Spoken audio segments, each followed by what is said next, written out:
Time to talk a little beautiful game here on 120 Sports, and time for Box to Box with me, Kevin Egan, and Francis Maxwell as well. Today, Francis, we saw the last games of the group stages of this year's Champions League. For you, looking at the entire group phase, who's your biggest winner? The biggest winner is that German team, the one in yellow, not the other usual go-to in Bayern Munich, but Borussia Dortmund.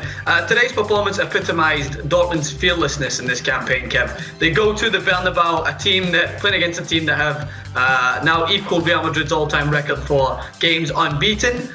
Phenomenal record. They go into their own backyard. They outplay them in several parts of the game. They outpossess them for the majority of the game, and they come away with a draw, but most importantly they come away top of the group with records broken, including most goals scored in the group stage. I think that just symbolises what Borussia Dortmund are all about, Kev. They go in regardless of their opponent, they play to their style, counter-attacking football, which is so attractive to watch. They give a shout out, and I mentioned to a young American international, Christian Pulisic, who they put into the lines then as well, playing out in the wide right. But they've just got phenomenal talent, Kev. Enjoyable to watch. Fans turn up in their numbers, and I think Borussia Dortmund could be a team to really look out for in this competition going forward. Yeah, I tend to agree, to be honest with you. They're a wonderful side to watch, and 21 goals. Think about that, folks. 21 goals in qualifying in the 6 matches that they played. Phenomenal. That's a record, like you said, Francis, in the Champions League, hitting Legia for 8. My team, though, I'm picking Monaco. Playing some seriously sexy football right now under Leonardo Jardim. He's a guy who's come in, he's a young enough manager, never really played the game at all at a high level. Comes in, he managed Sporting, brought through some really good young players at Sporting Lisbon. Now he's taken over Monaco and he has them playing unbelievable stuff. Not only, Francis, are they the top scoring team in domestic action in Europe's top 5 leagues, but they're doing so in brilliant fashion as well. Falcao's back scoring goals. They've got a young player, listen to my French pronunciation here, Thomas Lemar. His name is Thomas Lemar for people from our neck of the woods. And obviously, we'd call him Valerie Germain, but it's Valais Germain, who's playing in behind Falcao as well. They're a great team to watch. Bernardo Silva, I think they may be a surprise package in this Champions League, depending on what the draw is. But Monaco, for me, absolutely the winners. Even though they lost their first game today, they went unbeaten in the first 5. Huge credit to them.